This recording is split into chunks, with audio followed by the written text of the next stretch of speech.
Hi, everybody, and welcome to this week's episode of Attendance Bias. I am your host, Brian Weinstein.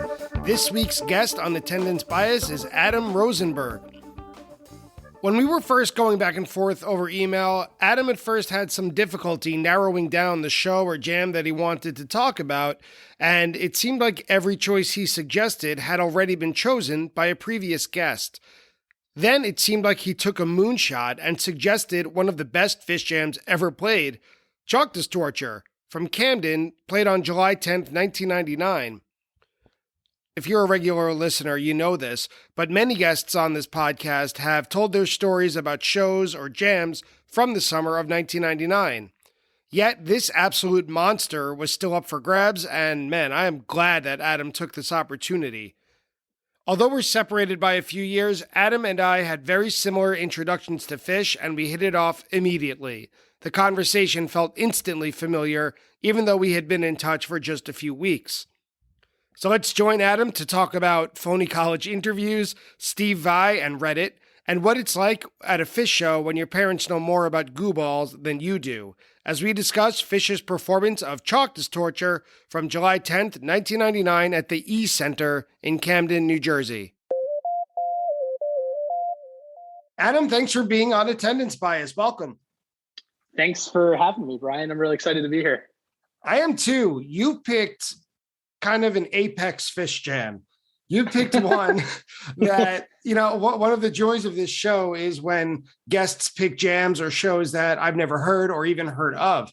What you did today is you kind of picked a Mount Everest version of a song that a lot of people are familiar with, but what's going to make this unique is when we hear your unique perspective on it. So I'm really excited to dig in. Yeah, I am too. It's funny that this version hasn't been done yet. And you're right. It's the apex. As I got deeper into like remembering my stories from it, I was like, wow, like this is a very important version of this song. So I'm really excited to talk about it.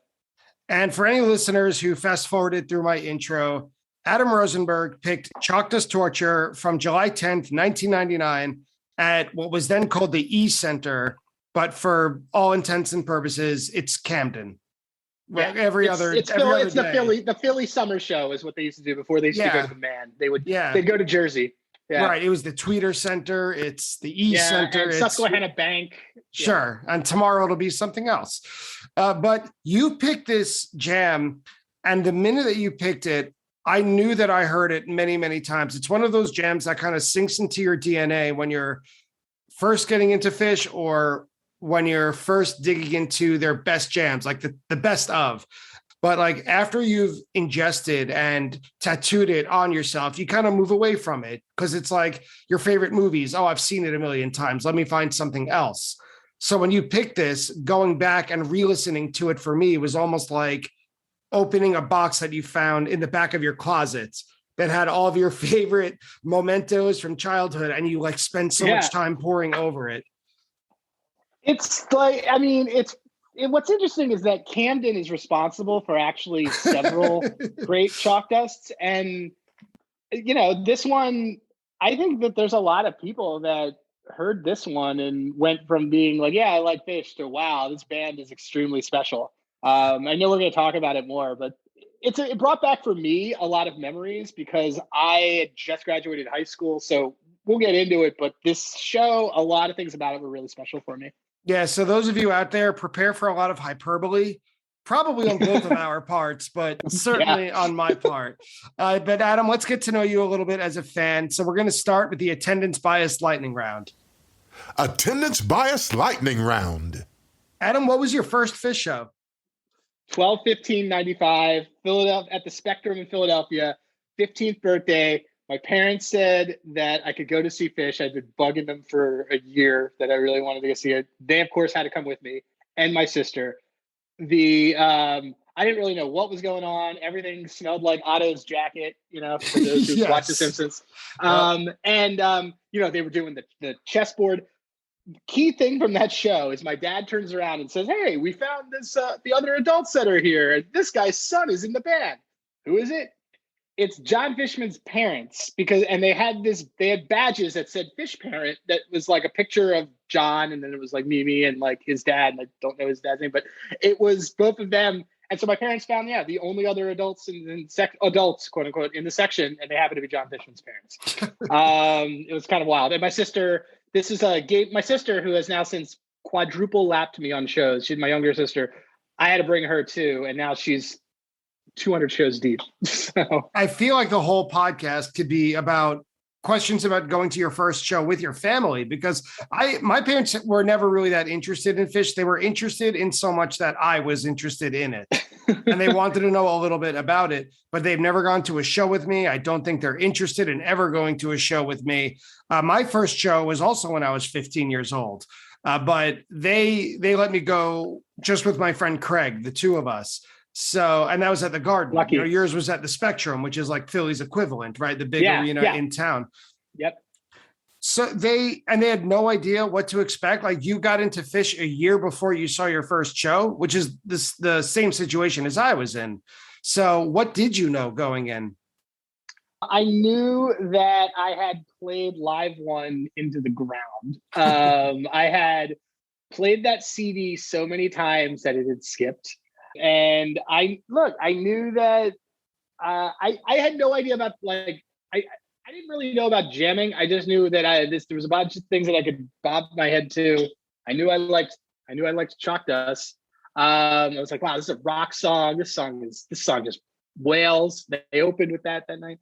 I mean, it was great. Or they might have opened. I know they played it, but anyway, I didn't know what to expect, but it was just funny to learn or hear someone say, "Hey, heady goo balls," and like you look at your parents, and my parents knew what it meant. I had no idea what it meant. I had no idea what any of it meant. My parents were big into music, not big into Phish, and they always say to me, they say, "That effing band is the biggest thing that brought you and your sister closer together." Because my sister and I are like huge fans and would go to shows together and do all these things, and they think it's a riot. So. What's your most recent show? I did the whole AC run. My wife was really awesome as she was 8 months pregnant. She said the last thing that I could do before the baby came was go to this run. The baby came actually early, so I really threaded the needle. But I went to all 3 shows in AC this past August with a good friend of mine, my buddy Josh. It was great. It was Phish on the beach. I had never done the AC shows. It was cool. I had a lot of fun with it. It was kind of that I had a moment there where I was like, wow, this band could do whatever they want. It was when they closed, when everyone said they're going to close the weekend with Yem, and they played Yem to close the first set of the second night. Why? Because this band can do whatever they want, and it's awesome. What's your favorite venue overall? For like the ambiance, I really like Merriweather, because Merriweather is basically like being inside an Ewok village in like the woods. It's like you're literally surrounded by trees, and it's a lot of fun. But like for partying, and by partying I mean like dancing with friends and seeing all the things, like MSG really can't be beat, because it's just like you open the doors, you're in New York City. It's just it's a very different thing. But I've been down to the Spaceship.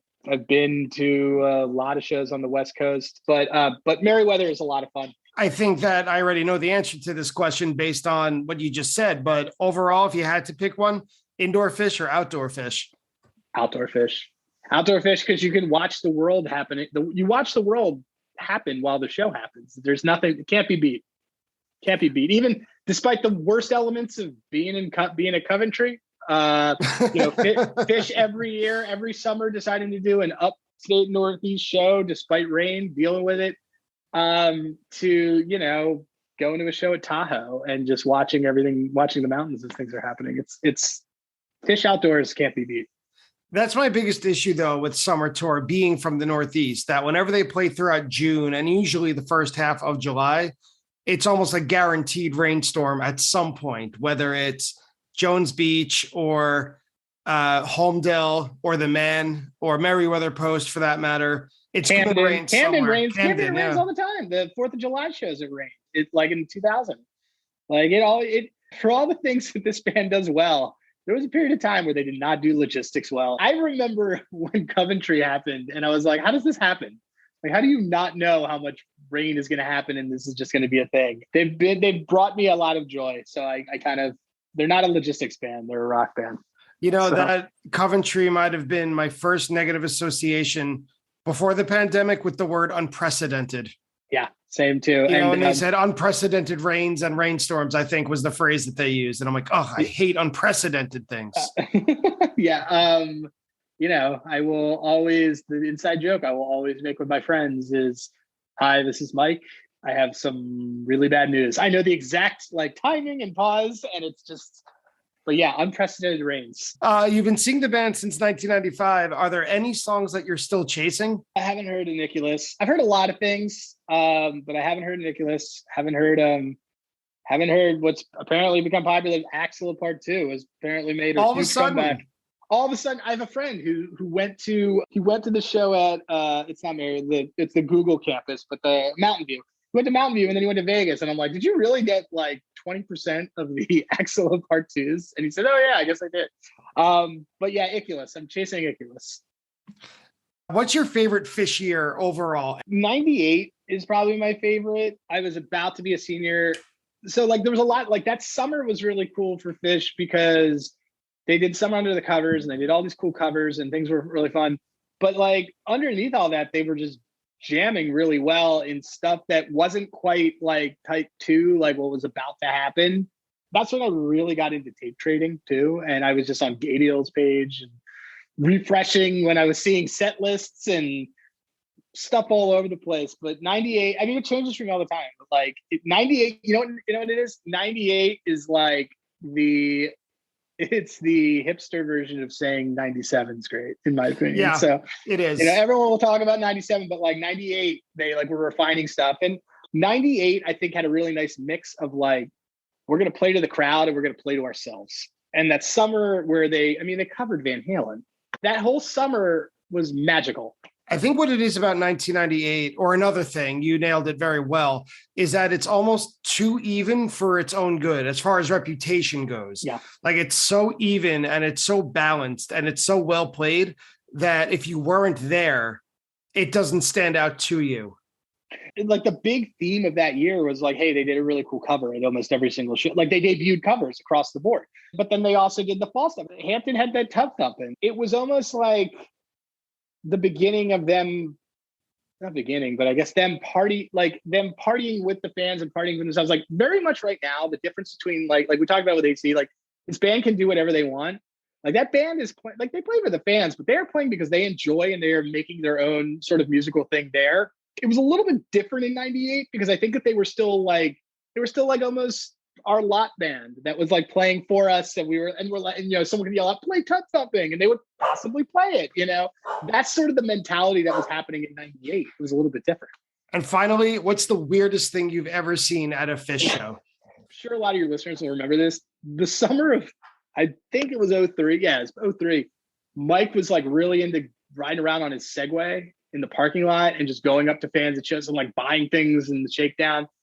Probably Mike coming up to a friend of mine, not saying anything, but being on the Segway and just kind of going back and forth, almost like R2-D2, engaging without speaking, and then leaving. I know that this is a popular one on the pod because people say this, but I've seen absolutely my fair share of just running around naked people at the show. There was also a dude who was fully dressed in Domino's pizza gear at Vegas a couple of years ago, just randomly delivering pizza to different people. But I think Mike on the Segway being almost a human, the personification of R2-D2 in curiosity and kindness, going up to people on the lot. In a sense, this band is great. When was this show played? By the end of this podcast, maybe sooner, I'm going to cover every single show from July of 1999. When I started, I didn't know much at all about this month or 1999 as a whole. And now I feel like I'm a back to forth expert on every show. And It starts with Phish played a really big summer tour in 1999. It took up almost all of July. They played 22 shows in 1 month, which is a lot for any band. According to Phish.com, that matches 1992's total as the month with the most shows played in July. So they've never played more than 22 shows in the month of July, according to Phish.com, that is. But what's awesome, we talked before we went on air, they opened that tour in Kansas. Like they opened that tour in the middle, it's just for that time with that band, it was like, that's super, I mean, was a Northeast band, dude. Like, and they opened it up then, like, this summer they opened in Alabama. This is very, very different. They were like establishing South, but to open up your summer tour in Kansas is like, whoa, dude. It's just, we're not like, not to make a trope, but they weren't in Kansas anymore. That summer was just, I mean, that was right after I graduated college. So it was just such an important show for me on just multiple levels. Well, that's how you build infrastructure to be a nationwide arena rock band. Like you can't ignore any place for too long. This was the first time in a really long time that Phish had switched their positions on stage. I think the classic image that a lot of us, at least those of us who got into the band in 1.0 have, is them straight across. Yep. Starting on the summer 99 tour, Fishman moved behind Mike and Trey, more like a traditional rock drummer who sets the beat from behind the band. And Trey also added a small keyboard setup that is played in almost every single show this summer. I didn't see them on the summer tour. I first saw them in October in 1999. And I remember thinking, oh, Fishman's behind them. That didn't seem, I don't know if this is the best word, but I'm like, this doesn't seem right to me. It's just different. How are they hearing each other? Like, how are they able to do this? And I remember that. I also remember that keyboard because I went to a lot of shows in the fall because I was in college and I could do whatever I wanted. And then that keyboard for a certain period of time, Trey playing on that mini keyboard was like, had to be noted in the Trey on keys. In the set list. Trey's on keys. Now it wouldn't have been a thing, but like he was playing around with it on 2001. He was playing around with it on Ghost, which at that point were rarities. Like it was very different. Some other big highlights, other big shows on this tour, at least in my opinion, were July 4th at Lakewood Amphitheater in Georgia or in Atlanta. There was a guest spot by Derek Trucks in Charlotte, July 7th. This show in Camden, of course. A couple days later on the 15th, there was a 5-song second set in Homedale. Of course, Camp Oswego, which I mentioned has been covered on this podcast with my friend Dave. And of course, the announcement of Big Cypress at the Polaris Amphitheater. At this time, I was working at a summer camp that still isn't too far from Great Woods. It's about an hour, I think, from Great Woods Amphitheater. So I didn't get to go to any shows this summer. And one of my first interviews of this podcast, a friend of mine, Tom, chose a show at Meriwether Post. It was just a few days before this Camden show. And it's a running joke, I thought, about how no one considers 99 their favorite year of Phish. But as of today, this would be the 9th. There have been 8 episodes about full shows or jams from 99, and 4 of them are just from this summer. I guess everyone knows something. It's a wild summer because it was very. I like to say this, but like 99 is like the hipster version. Can become like it's like a hip, cow funky 97, 98 combined. What's wild is like you're talking about the working at a summer camp. Me going to this show, I was working at a summer camp. And I only had like 2 off days. And of course, a bunch of Northeast Jewish kids all working at a summer camp. Everybody takes off for Phish. I remember that what I did was I lied and said that I had to go home and do an interview to get into my college, a final interview where I wouldn't be allowed to get into college. And that's how I could get off to go to this show, which looking back is like the stupidest lie in the world. Like I was going to college like 3 weeks later and I'm like, oh yeah, they told me I have to do a special interview or I can't go. They're like, really? And I'm like, yeah. So that's how I got out of work to go home. I was working in the Poconos to go home to Philly to go to the show. That's when you realize that people who run the summer camps aren't much more advanced or mature than the people who work at the summer camps. No, absolutely not. What led you to this show? Like who was Adam Rosenberg in the summer of 99? I had played in a bunch of bands in high school. I was a pretty big music geek and I listened to a lot of Phish. I was always trying to get my band they were not Phish fans, to trick them into jamming out. I would hear Phish do something and I'd be like, oh guys, we got to have horns. We got to do this. We got to cover Getting Jiggy with It. We should do these things.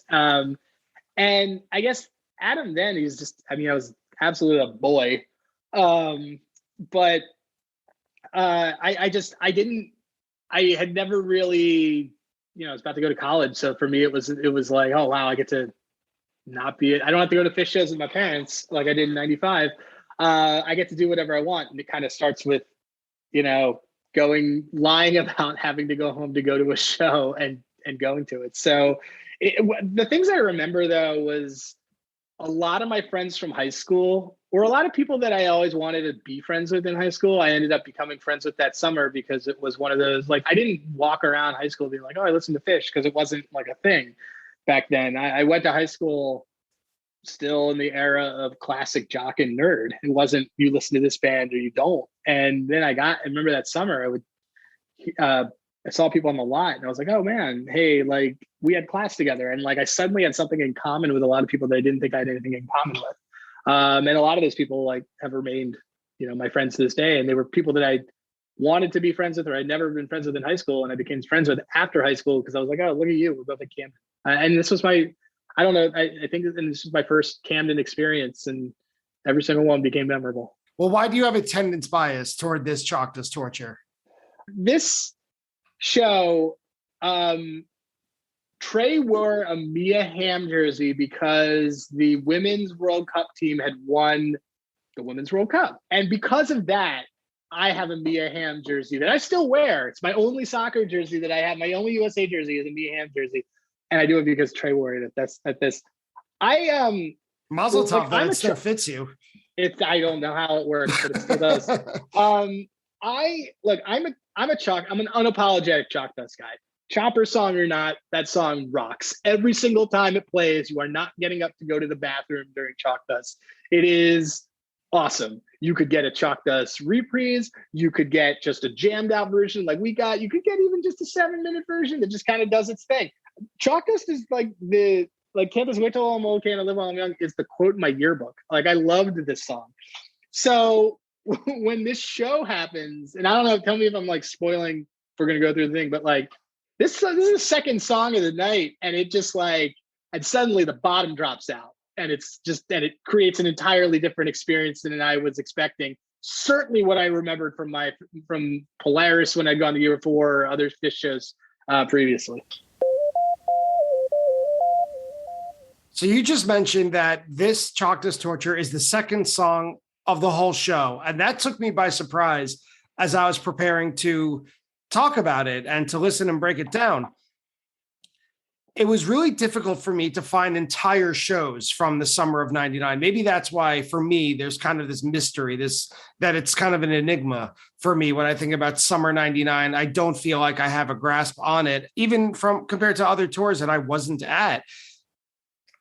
And so when I saw that it's the second song of the whole show, maybe it's just me, but when I think of all-time greatest Phish jams or best versions of certain songs, I don't know. I assume that they're played in the middle of a second set, or that they close a first set, or maybe they get warmed up, or something like that. Yeah. Or maybe even, a very special encore. I don't know. But to me, if you told me before walking into a show, Phish is going to play the greatest version of this song tonight, where do you think they're going to play it? I would never say the first or second song of the show. So even just sorry to cut you off, but like, even when you listen to that Wilson starts to slap like in a very different way. It's a 7.5 minute Wilson. It's a 4-minute song if they really want to do it. And like, I mean, this Chalkdust to me is, as I listen to other Chalkdust, and they by the way, they seem to do a lot of big Chalkdusts in Philly. I don't know why, but it just happens that way. It's funny because you didn't get Phish doing these kind of jams like that for this song. This is something you would hear in Slave, or you would hear in or in like in Yem or something like that. You didn't get it in the rock song that generally opened up most shows. The fact that this was the second song, it was almost like, actually, like, now we're ready to start. And even the starting Wilson, they like carried on a little bit. I mean, I know we're gonna get into it, but I'm excited. So Well, I'm excited about this.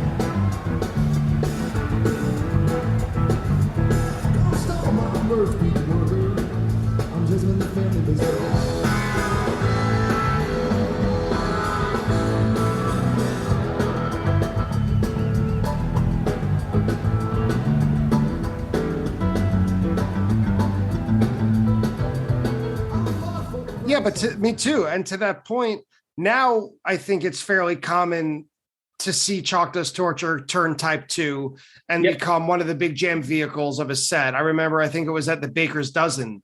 There's an outstanding version of Chalkdust Torture. But for most of its existence, like you said, it's like a maybe 7-minute rock song with an insane guitar solo at incredible speeds. And there's not much more to it than that, as good as that is. And this just flips the whole paradigm. And when the jam begins about 3 minutes in, the way I heard it is a typical Chalkdust Torture guitar solo. Like 3 of the band members are holding it down. Trey is soloing and kind of searching a little bit. And maybe Fishman's adding a crash cymbal to accent it here or there, but nothing unusual. When I started listening to this for the first time in years, I said to myself, I was in the car. I remember I said to myself, maybe it's not as great as I remember it. I'm saying that about 3.5 minutes in, keep in mind. Well, yeah.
And I mean, it does its typical thing, but it's, it is at like midway through where it completely changes tone and it turns into this, like, it's got like this, Allman Brother, this Dwayne Allman-esque kind of guitar rhythm going. Like, I swear to everyone I hear Steve Vai stuff, but no one believes me. It doesn't matter, but like, it is that the song turns type 2 like that, and you don't even actually realize it because it comes out of nowhere. And like, usually you'll have like a MoMA or a Ghost will like bring you slowly into this. It's doing its guitar thing. It's doing what he normally does. And then just suddenly, like about 6 minutes in, I'm like, wait a minute, this isn't what I signed up for, but I'm into it.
That's exactly what I wrote. I wrote it at 5 minutes and 25 seconds. I wrote the words, wait a minute. Yeah, it's right around then. And it's for me, there's different versions of Phish songs that like you listen to Phish enough and it stops becoming songs. It starts becoming key moments of jams that stick with you. And this one has always stuck with me. And like, I'll hear this later on whenever I hear like other Chalkdusts, like at MSG or something like that. And I'll hear it there.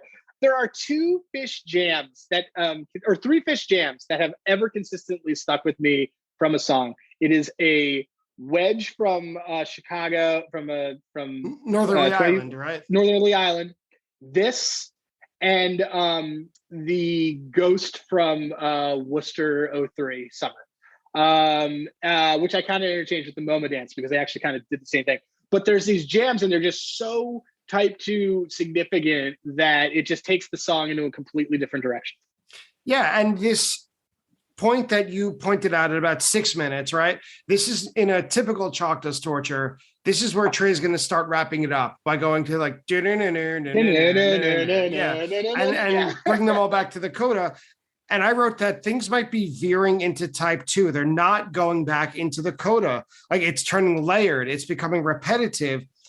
And by now, about 7 minutes at the point, a little bit after your timestamp, Fishman was the only one holding on to the Chalkdust Torture beat, but it doesn't go type 2 and it doesn't hold on to Chalkdust Torture. It's like straddling this middle ground, but it's almost like Trey wants to go back to Chalkdust Torture, but he's not quite ready to go there. I don't know if that's the right phrasing for it. No. But he's also not committing to it. It's like, it's a restrained thing. It's like, should we do this? Are we doing this? Okay, we're doing this. It's kind of like, it's like, all right, I guess we're fucking. Like, this is like, it's absolute, like, and then I totally, because I listened to it again today and I was reading your notes and I listened to it again and like, Phish is like, cool, man, like, I'm ready to wrap this up if you want to wrap this up. And then Trey's like, I don't think I want to. And then everybody kind of connects it, that everyone gets it at the same time. And that's where it kind of, it's this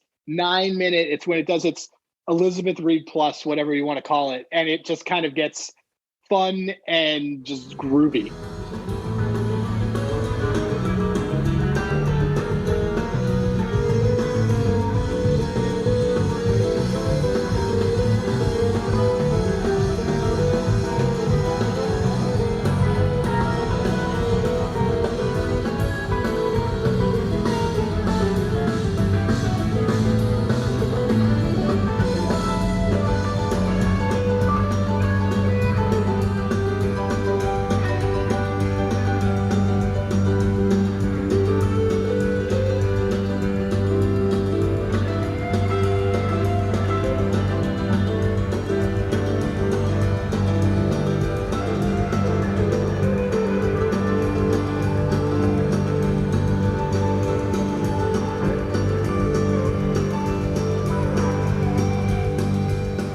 Yeah, it is. It's a very obvious Elizabeth Reed tease. When I didn't recognize it when I first heard this, right? I was like 17 years old. I'm talking about years ago, right? Literally 20 years ago, almost, or more than that, actually. And I'm like, this sounds very different than what Phish plays. And it's familiar, but I don't know where. My brain and my references hadn't fully developed into this jukebox that I have now sitting atop my shoulders. And so I didn't quite place it. And now that you can look on Phish.net and it says, with Elizabeth Reed tease, and it can give you the exact time that it happens. Now it seems very obvious and purposeful. And then they completely jump ship into improvisation. Chalkdust is gone by 9 minutes right after this Elizabeth Reed interjection. And when that happens, it's a totally different song. It becomes like a Southern rock, like it becomes, like you said, like it feels like an Allman Brothers song. Like it feels like then it just, in terms of how it crescendos, because it sings and it does this, like the high notes are so, they're there, and it's like a siren call almost in the middle of that song, the way he's using the guitar, because everything else is swirling, and then he finds another way to take it up another octave and take it up another octave, and it's That song crescendos like 3 times in that 2 minutes, and I love it. I bet a lot of people feel the same way that you do.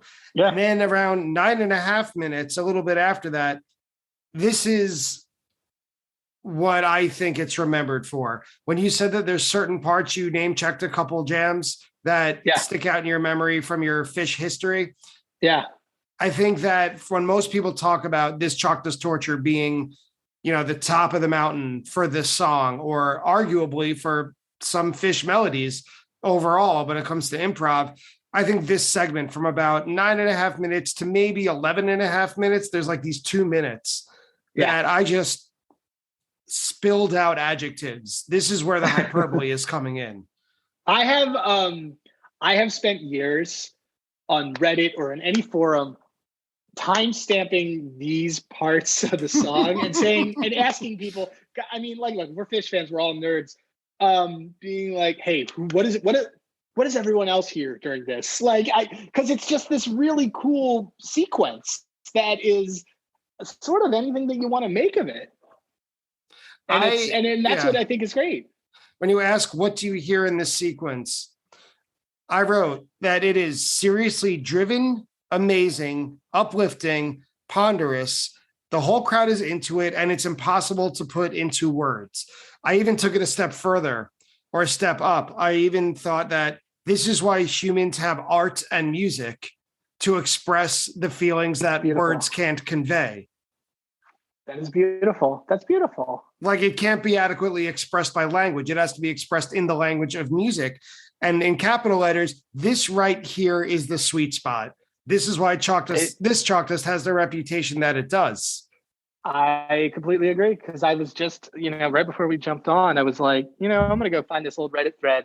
And it's sure enough, it's me saying on it, hey, 1022, does anyone else hear Steve Vai? Nope, just me? All right, cool. And then someone said a really great thing. They said, you can hear whatever you want in a Phish jam. And I said, thank you. I can hear whatever I want in this. Yeah. Because, it's funny, because we talk about the very obvious Elizabeth Reed. For years, I never heard Elizabeth Reed in that until I went back and I'm like, oh yeah, I guess that's definitely Elizabeth Reed. But for years, I was just like, oh, this is just a really, really great jam. And it's sort of, because it's not as like I mentioned that Wedge. That Wedge is the very overt Paradise City jam in that, which is very obvious. But on this one, and I was an Almond fan, I was just like, oh, well, I don't hear it. I'm like, oh wait, now I guess I do. It's a real magical song, and and I think that we can't overstate enough how important it is that this is Chalkdust that's doing this. Yeah. For all intents and purposes, for all intents and purposes, it's a studio song. It's like a studio pop song, if you think about it. In terms of how it was originally structured, it was their single. It's a rock song from A Picture of Nectar. It was their single. So it's not the same as a Coil or a Slave that are or Harry Hood. That are structured, or Harry Hood that are structured around this composition that's supposed to go for 8-9 minutes. This song is 4 minutes and 30 seconds, and it's supposed to be a very classic rock song. And this one was everything. It was great.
This segment, I listened to it. It was almost like listening to it for the first time. You know, I gave the analogy earlier of like opening a box of mementos in the back of your closet, your childhood closet. But I was listening to this on my commute home. And when this 2-minute segment hit, I said to myself, it's amazing when the band jams like this. And, you know, there's Carlos Santana's hose analogy, right? The band is a hose, the audience are flowers, and the music is the water.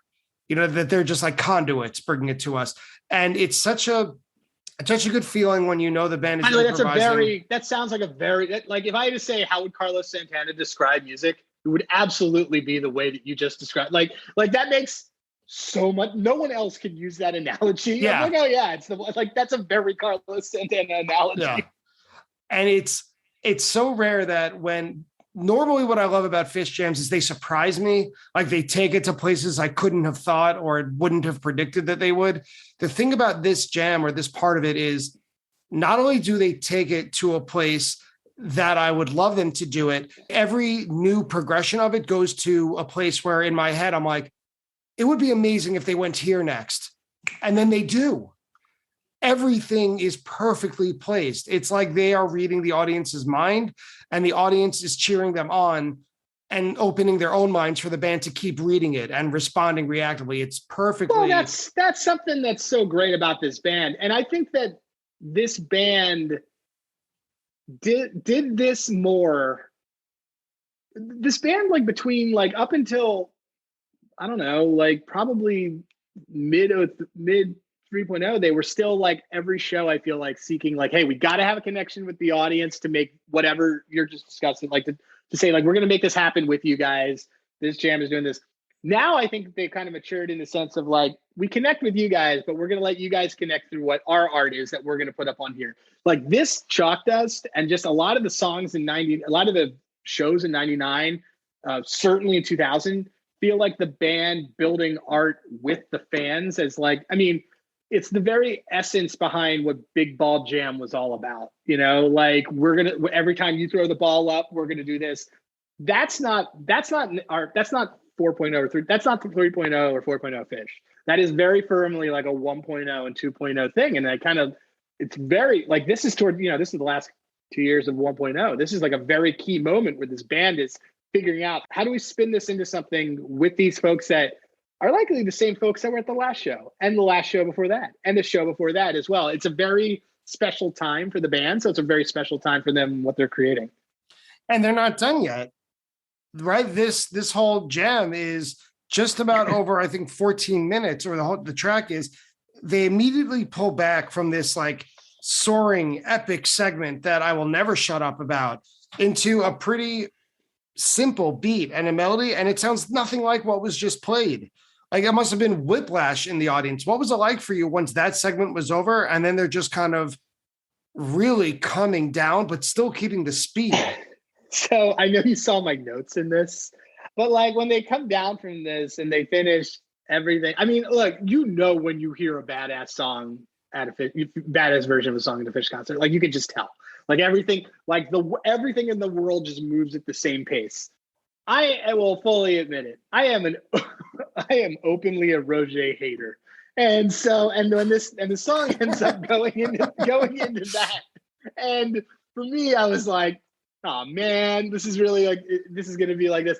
But, and it's a perfect segue, by the way. Love or hate the song, they nailed it. You know what? I didn't appreciate it when I was younger. Musically, 100% appreciate it. It's right. Because look, they also did that a lot then. They would, okay, cool, we're done with this. Like, let's just go into Roger. Or like, let's go into Circus Comes to Town. Like, they would do that a lot. But I was an open Roger hater. And so it was just really interesting, but it's still phenomenal.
And it's just like, it's what makes that like, if they gave just enough, because you talked about how this is a 14-minute jam.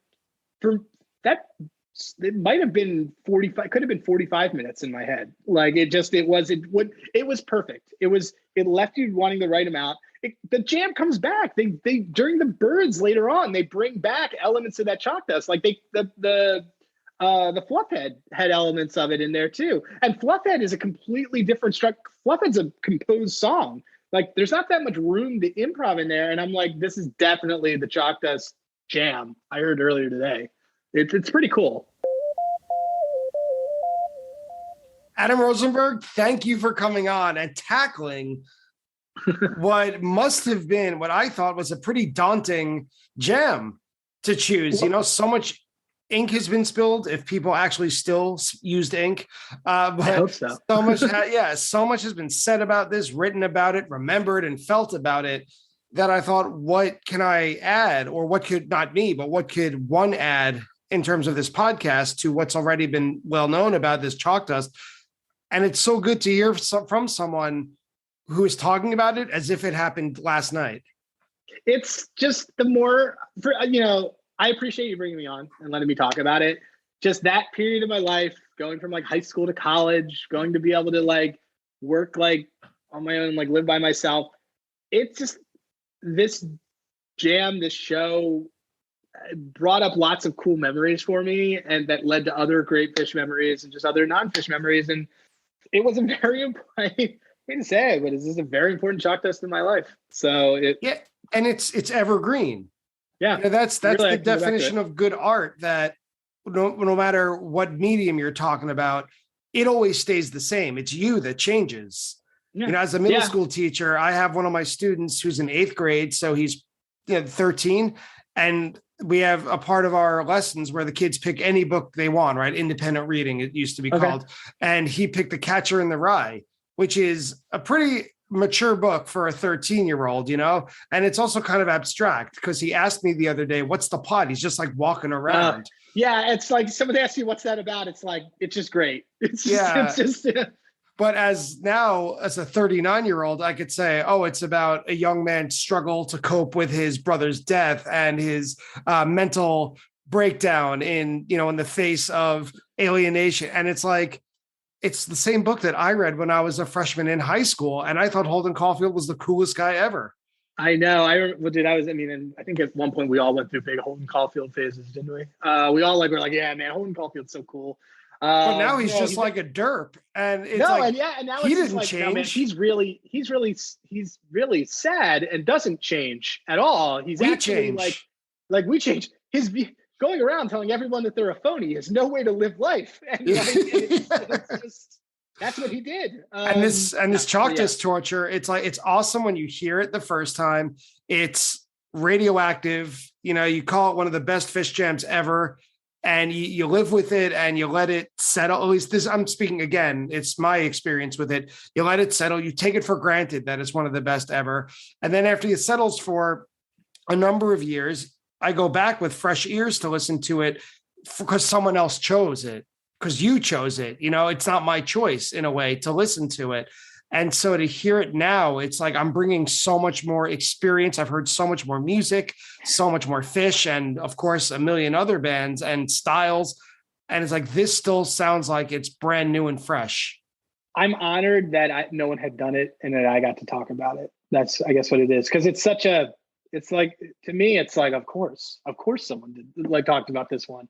Like when I emailed you And throughout the ones that I threw out, I was like, yeah, these ones will be fine. And then you're like, yeah, someone's already done the Burgettstown. I think that was the first one I threw out. I was like, oh yeah, what about this Burgettstown show that already been done? I'm like, really? Simpsons did it, yeah. Yeah, and the Simpsons did it. And I'm like, all right, well, I was at the Chalkdust 99. Like, oh yeah, no one's done that. I'm like, really? Because like this Chalkdust 99 is what made me from like, hey, I listened to Phish to like, I am a Phish fan and I will follow this band. I'm 41 years old and I will follow this band anywhere. It was part of my wife had to put it in our wedding vows, like type of thing. And she is not a Phish fan. So I'm gonna put that in the prenup. I'm taking a note right now. Do it. No, but I'm glad we got to talk about it. Me too, Adam. Thanks so much for coming by today. Yeah, thanks a lot, Brian. And that's it for my interview today with Adam Rosenberg about Chalkdust Torture from July 10th, 1999 in Camden. But we're not done yet. It's time for the attendance bias fact check. Attendance bias fact check. Adam's first show, which he attended with his parents on December 15th, 1995 at the Philadelphia Spectrum, did indeed open with Chalkdust Torture, as he mentioned.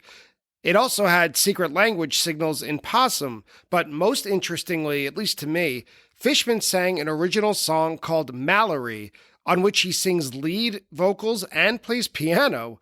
Mallory was never played before, and it hasn't been played since. What in the world was that? If you're anything like me and you haven't heard or heard of Mallory before, check out the remastered audience recording on Phish.in. And if you're one of those guys who goes straight up to the stage during a show with a sign for requests, try Mallory. When talking about Phish in 1998, Adam brings up the fact that the band covered Van Halen. He's referring to the show on August 6, 1998 at the Lakewood Amphitheater in Atlanta, Georgia. The band played the rock classic as the first song of the encore and then closed the entire show with You Enjoy Myself. When reviewing the 1999 summer tour, I mentioned that Derek Trucks appeared with the band. That was on July 7th at what was then the Blockbuster Amphitheater in Charlotte. Trucks appeared for the encore and played on Possum and Funky Bitch. When talking about his most memorable melodies from Phish jams, Adam name-checks The Wedge from Chicago and The Ghost from Worcester.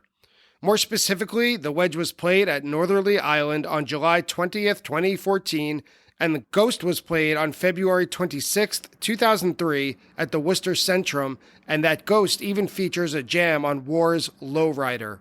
Toward the end of today's interview, Adam mentioned how he first suggested discussing Phish's show from Burgettstown, Pennsylvania, played on July 29th, 2003, but someone already chose it. That someone was Pete Mason, otherwise known as Fan Art Pete. You can find that discussion and that episode by scrolling back a bit to prior episodes. And that's it for today's interview and episode. I'd like to thank Adam Rosenberg for joining me today, Phish.net for their help with the fact check, and Phish.in for the recording used in today's episode. If you enjoy Attendance Bias, please support the show by leaving a rating and a review on your favorite podcast app. You can also follow Attendance Bias on social media. I'm most active on Instagram and Twitter.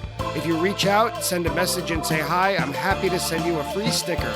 Thank you again so much for listening, and I'll see you next week on Attendance Bias.